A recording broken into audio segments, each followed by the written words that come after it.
The start of the management annually of a hay meadow for conservation purposes really starts with the clearance of the hay during the summer months. Haymaking is the drying of grass. It's mown in the green state and then it's allowed to wilt for 2 or 3 days, by which time we turn it, allowing the sun and the airflow through it to do the drying process. It may be turned twice or 3 times depending on the moisture content of the grass until it's actually ready for baling. And prior to baling it's generally rowed up, and then that makes it more controllable for the baler to follow. Then it's put into conventional sized bales and then cleared from the fields.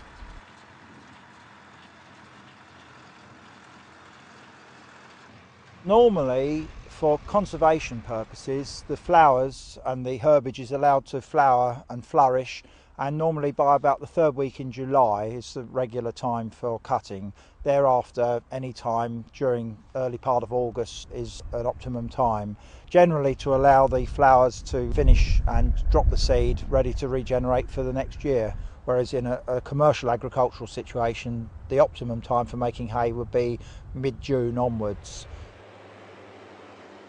Well, during the mowing process, it's quite a vicious process whereby the crickets and invertebrates will migrate to the edges of the fields, and by leaving a margin around the edge, that gives them continuity of their life cycle and allows them to flourish uninterrupted, rather than mowing right up to the edge and taking everything off the field. And then during the autumn and early part of the winter, grazing is usually undertaken by sheep or cattle. Most animals would come off grazing pasture or aftermath grazing in the autumn, and that's largely dependent on the timing of that is largely dependent on what the weather's like. If it's very wet, then you don't really want to leave the animals on too long, because they will start to cut up the ground, create bare areas, which is what we call poaching. But the other main determinant is how much grazing there is there. What you're doing when you take a hay cut is that you're removing all of the year's growth, and by doing that you're removing a certain amount of nutrient from the system, so from the soil really. The other thing that hay meadow management does is it prevents the build-up of dense litter layer. It's got dead grasses and stuff at the end of the season, and that is important because it does allow flowering plants to germinate in the autumn. If you don't remove dense litter, you tend to smother a lot of the flowering plants, and you'll get just a few of the more dominant grasses taking over.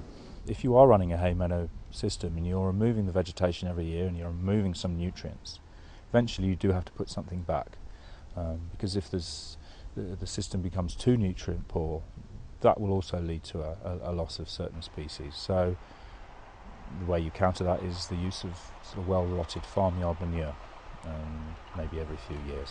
Any use of fertiliser, artificial fertilisers, will lead to species losses almost straight away. Depending on your locality, you may be lucky enough to find a neighbouring farmer who may have spare capacity to offer his services for the haymaking. There are contractors, agricultural contractors, that do specialise in haymaking, and they have up-to-date haymaking equipment and can provide that service. On small acreages, it's not a viable proposition to purchase your own machinery to do it for such a small time of use during the year. Wildflower grasslands are a key component of the high-wheeled area of outstanding natural beauty. The colour and texture they bring to the landscape, and the number of plant and animal species they support. They are very fragile and are easily damaged by the wrong management. For example, one application of herbicide or fertiliser could reduce a wildflower grassland that has 50 plus species to a grassland that only contains 1 or 2 species. Managing meadows can be complex, so it is important to get some technical advice and support before you manage your meadow. The best place to get advice in the Weald is the Weald Meadows Initiative.